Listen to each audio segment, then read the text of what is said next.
Hi everyone, I am April GARCIA from AB Psychology 11 and today, pag-uusapan natin ang isang topic na akala mo numbers lang pero actually, relatable siya sa lahat na nabubuhay sa Pilipinas. Wow! Yes, tama. Ito ay tungkol sa utang, hulog at 5-6 at kung ano-ano pang nagpapabilis ng tibok ng puso ng mga mamayang Pilipino. Welcome to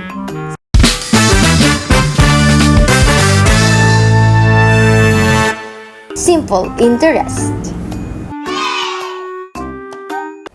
Here's the objectives. By the end of this presentation, dapat ma-define na natin yung mga key terms sa simple interest. Second, magamit or ma-identify yung mga formula para sa pag-compute. And lastly, mag-solve ng real-life problems, yung tipong alam mo na kung niloloko ka ba sa interest or hindi. What?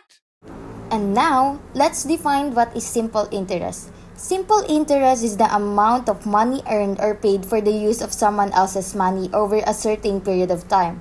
This applies when borrowing or investing money. So basically, naghiram kang may interest, nagpahiram kang may kita.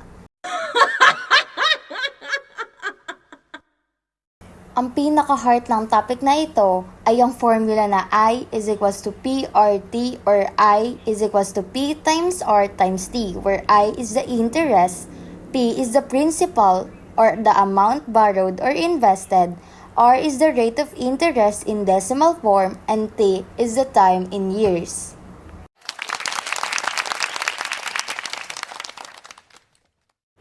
The next one is the maturity value. Maturity value is the total amount na babayaran or matatanggap mo after ng interest. Yung formula niya ay M is equals to P plus I. Very straightforward. Kapag nangutang ka ng 1K, hindi mo ibabalik yung 1K lang. May kasama na siyang interest.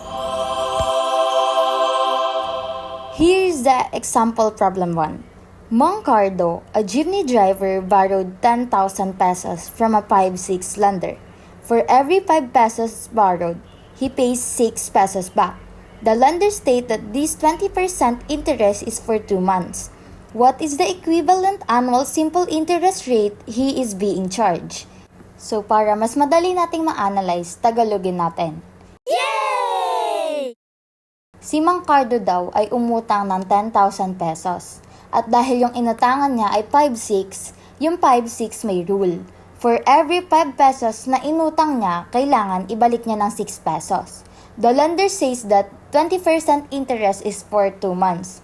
So, yung pinakatanong, ano ang equivalent annual simple interest rate? So, gaano ba kalala ang interest ni Mang Cardo per year? Para malaman natin yung sagot, kailangan natin siyang isolve. So, andun na sa question yung given. Yung principal is yung 10,000 pesos.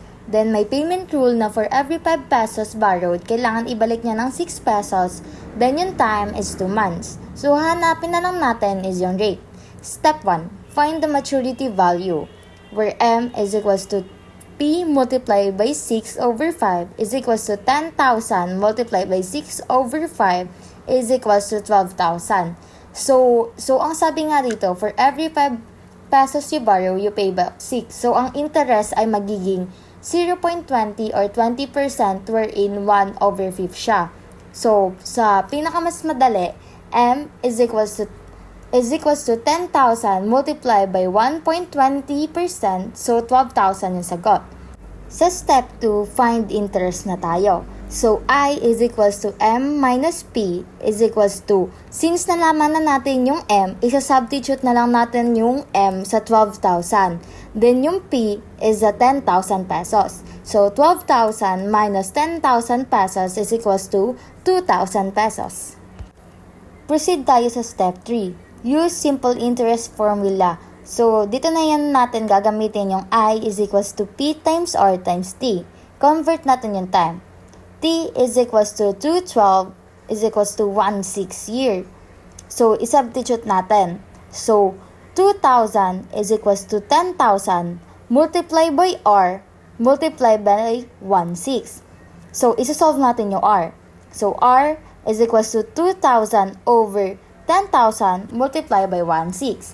So, yung magiging sagot, R is equals to 2,000 over 1,666.67 equals 1.2 or sa percent, 120%. So, yung final answer natin, the annual simple interest rate is 120% or 1.2. Kung nakuha natin yung sagot sa problem number 1, proceed naman tayo sa panibagong tanong. Aling Nena borrowed money at a 2.5% simple interest rate per month. After 4 months, she paid a total of 55%. How much did she originally borrow? So, kung si Aling Nena ay humiram na may interest na 2.5% per month, so sa 4 na buwan, nakapagbayad siya ng 55,000 in total. So, magkano ba yung original or yung inutang niya? Para malaman natin yung magkano yung inutang niya, kailangan natin siyang isolve. So, yung given na yung maturity value is 55,000. Then, yung rate niya is 2.5%. So, sa decimal, magiging 0.025 siya. Then, yung time is yung 4 months. So, yung hahanapin na lang natin is yung principal. Step 1. Use the maturity value formula, where M is equals to P multiplied by 1 plus RT. So, isa-substitute natin siya. So, yung M magiging 55,000 is equals to P multiplied by 1 plus 0.025 times 4. So, magiging 55,000 is equals to P multiplied by 1.10. Dahil nakuha na natin yung maturity value, isosolve naman natin yung letter P or yung principal.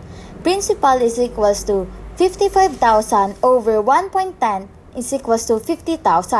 So, ang original na inutang ni Aling Nena ay 50,000 pesos.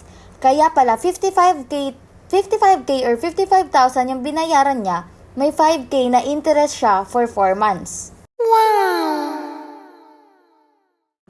Ayan, dalawang tanong na yung nasasagutan natin. So, magproproceed tayo sa last question. An OFW remitted 800,000 pesos and invested it in 2 accounts. Part A earned 6.5% interest and Part B earned 4%. After a year, total interest earned was 44,500. How much was invested in each account? So, bago natin makuha yung sagot, isi-solve natin siya. So, yung given, total investment ay 800,000 pesos. Yung interest earned, 44,500. Yung sa part A na rate, which is 6.5%, gagawin natin siya in decimal form. So, magiging 0.065. Then, sa part B, magiging 0.04. Then, yung time is 1 year. Then, gagawin natin let X is the amount invested in part A. Then, 800,000 minus X is equals the amount in part B. So, step 1, write the equation. 0.065X plus 0.04 multiplied by 800,000 minus X is equals to 44,500. Sa step 2, i-distribute na natin siya. 0.065x plus 32,000 minus 0.04x is equals to 44,500. Kaya may 32,000 dyan, minultiply natin yung 0.04 sa 800,000. So, yung next na gagawin natin is i-combine like terms natin. Kaya naging 0.025 kasi yung 0.065x, minus natin siya sa 0.04x kaya naging 0.025x. So, 0.025x plus 32,000 equals 44,500. Then sa step 3, solve for x, where 0.025x is equals to 12,500. X is equals to 12,500 over 0.025 is equals to 500,000. So, sa part A, merong 500,000. Then sa part B, para makuha natin siya, ima-minus natin yung 500,000 sa 800,000. So, ang sa part B, meron tayong 300,000. So, the final answer is 500,000 was invested in part A and 300,000 was invested in part B. And ayan, natapos natin sagutan yung tatlong tanong. So, eto na yung pinaka-summary ng simple interest. Simple interest is computed using the formula na I is equals to P times R times T. Lagi nating tatandaan na ang interest ay based lang sa principal at ang maturity value ay P plus I. This topic might seem basic pero ginagamit siya sa loans, savings, and investment.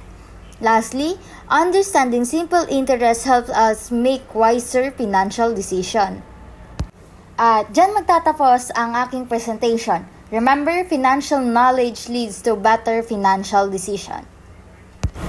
Thank you!